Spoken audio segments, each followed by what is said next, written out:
ஆண்டவருடைய நாமம் மகிமைப்படுவதாக. 101ஆம் சங்கீதத்திலிருந்து 103ஆம் சங்கீதத்தை இன்றைய தியானத்திலே நாம் பார்க்க இருக்கிறோம்.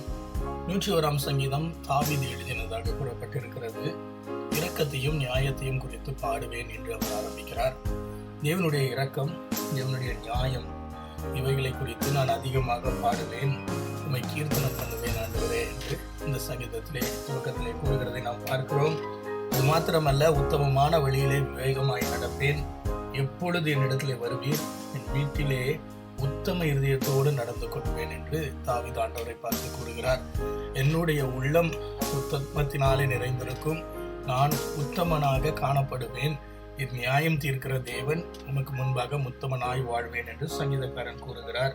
அது மாத்திரமல்ல, தீங்கான காரியத்தை என் கண்ணுக்கு முன் வைக்க மாட்டேன், வழி விலகுகிறவர்களின் செய்கையை வெறுக்கிறேன், மாறுபாடான இருதயம் என்னை விட்டு அகலக்கடவது, பொல்லாதவனை அறிய மாட்டேன், பிறனை ரகசியமாக அவதூறு பண்ணுகிறவனை சங்கரிப்பேன், மேட்டிமை கண்ணனையும் பெருநெஞ்சுள்ளவனையும் நான் பொறுக்க மாட்டேன் என்று தாவீது கூறுகிறார். மாத்திரமல்ல, தேசத்தில் உண்மையானவர்கள் என்னோடு வாசம் பண்ணும்படி என் கண்கள் அவர்கள் மேல் நோக்கமாயிருக்கும், உத்தமமான வழியில் நடக்கிறவன் என்னை சேவிப்பான், கபடு செய்கிறவனோ பொய் சொல்லுகிறவனோ என் வீட்டிலேயோ என் கண் முன்பாகவோ வர முடியாது, அக்கிரமக்காரர் ஒருவரும் கர்த்தருடைய நகரத்தில் இராதபடிக்கு தேசத்தில் உள்ள அக்கிரமக்காரர் யாவரையும் நான் சங்கரித்து போடுவேன் என்று சங்கீதக்காரன் கூறுகிறார். தேவனுக்கு முன்பாக தன்னுடைய வாழ்க்கை உத்தமம் உள்ளதாக காணப்பட வேண்டும் என்பதை உணர்த்துகிறதின் வண்ணமாக தாவீது இந்த சங்கீதத்திலே பாடுகிறதை நாம் பார்க்கிறோம். நம்முடைய வாழ்க்கையிலேயும் அந்த உத்தமம் காணப்பட வேண்டும் என்று தேவன் விரும்புகிறார்.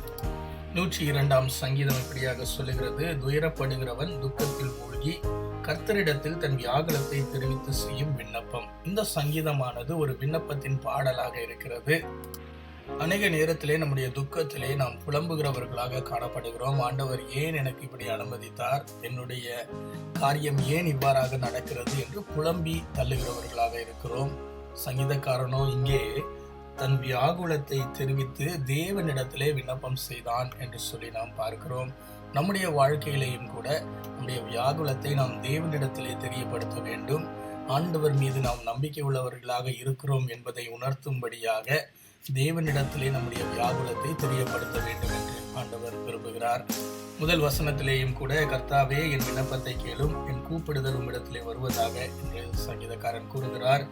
என் ஆபத்து நாளில் உமது முகத்தை எனக்கு மறையாதையும், உமது செவியை என்னிடத்திலே சாயும், நான் கூப்பிடுகிற நாளில் எனக்கு தீவிரமாக உத்தரவு தாரும் ஆண்டவரே என்று ஆண்டவரை பார்த்து கெஞ்சுகிறதை நாம் பார்க்கிறோம்.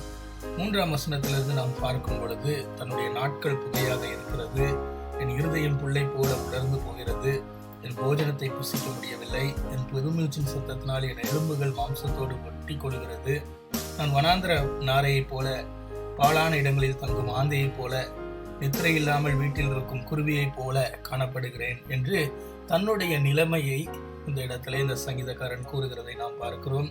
மாத்திரமல்ல, என்னை ஒவ்வொரு நாளும் என் சத்துருக்கள் நிந்திக்கிறார்கள், என் மேலே மூர்க்க வெறி கொண்டவர்களாக சாபம் இடுகிறார்கள், நீர் என்னை உயர தூக்கி தாழ தள்ளினீர், உமது சினத்திற்கும் கடும் கோபத்திற்கும் உள்ளானேன் என்று கூறுகிறார். என்னுடைய சத்துருக்கள் என்னை சாபத்திற்கு தள்ளுகிறார்கள், தேவனே நீரும் கூட என்னை உயர தூக்கி தாழ தள்ளினீர் என்று சொல்லி அவர் கூறுகிறார். அது மாத்திரமல்ல, இப்படிப்பட்டதான நேரத்திலே நான் சாம்பலை அப்பமாக புசிக்கிறேன், என் பானங்களை கண்ணீரோடு கலந்து நான் குடிப்பதாக இருக்கிறது, என் நாட்கள் சாய்ந்து போகிற நிழலை போலவும் உள்ளை போல உலர்ந்து போகிறதாகவும் காணப்படுகிறது என்று சங்கீதக்காரன் கூறுகிறார்.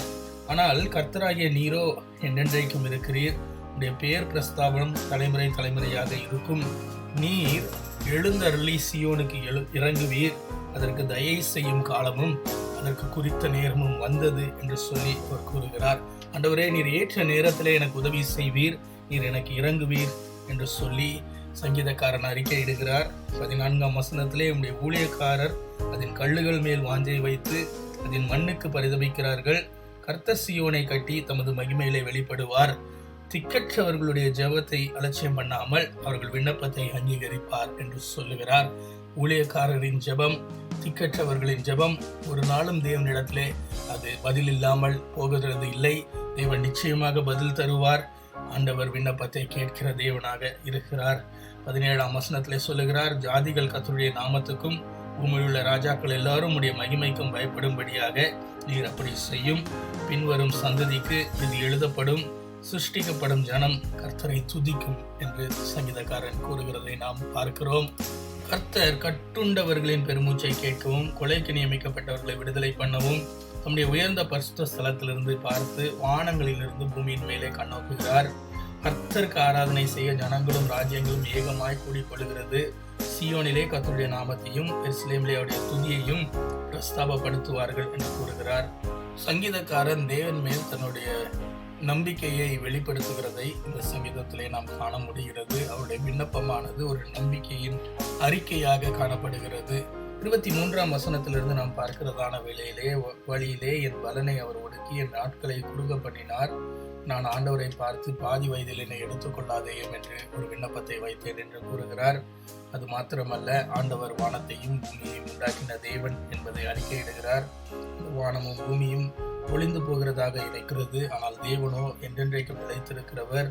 அவைகள் எல்லாம் வஸ்திரம் போல பழமையாய் போகிறது, அவைகளை ஒரு சால்வையை போல மாற்றுவீர், அப்பொழுது அது மாறி போகும் என்று சங்கீதக்காரன் கூறுகிறதை நாம் பார்க்கிறோம். நீரோ மாறாதவர் ஆண்டவரே, உமது ஆண்டுகள் முடிவதில்லை என்று கூறுகிறார். அது மாத்திரமல்ல, உமது அடியாரின் பிள்ளைகள் தாபரித்திருப்பார்கள், அவர்கள் சந்ததியும் உமக்கு முன்பாக நிலை பெற்றிருக்கும் என்று கூறுகிறதை நாம் பார்க்கிறோம். பிரியமானவர்களே, நம்முடைய வாழ்க்கையானது ஒரு 70 வருடம் 80 வருடம் ஆண்டவர் நியமித்திருக்கிற நாட்களாக இருந்தாலும் நம்முடைய ஆண்டவர் நித்தியமானவர். நம்முடைய பிள்ளைகள் ஆண்டவருடைய சத்தியத்திலே வளர வேண்டும் என்பதை ஆண்டவர் விரும்புகிறார். 103ஆம் சங்கீதம் எல்லோருக்கும் நன்றாக தெரிந்ததான ஒரு சங்கீதம். முதல் வசனம் இப்படியாக சொல்லுகிறது, என் ஆத்துமாவே கர்த்தரை ஸ்தோத்திரி, என் முழு உள்ளமே அவருடைய பரிசுத்த நாமத்தை ஸ்தோத்திரி. என் ஆத்துமாவே கர்த்தரை ஸ்தோத்திரி, அவர் செய்த சகல உபகாரங்களையும் மறவாதே.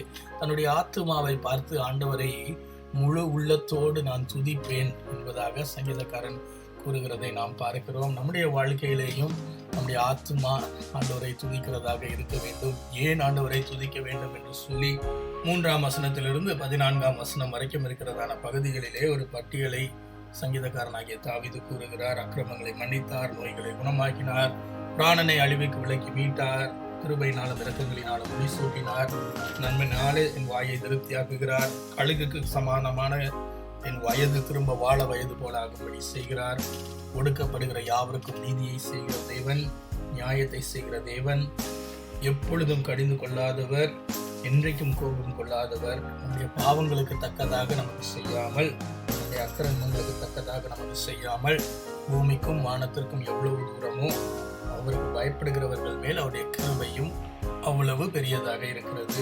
மேற்குக்கும் கிழக்குக்கும் எவ்வளவு தூரமோ அவ்வளவு தூரமாக நம்முடைய பாவங்களை நம்மை விட்டு ஆண்டவர் விலக்கி விட்டார் என்று சொல்லி பார்க்கிறோம்.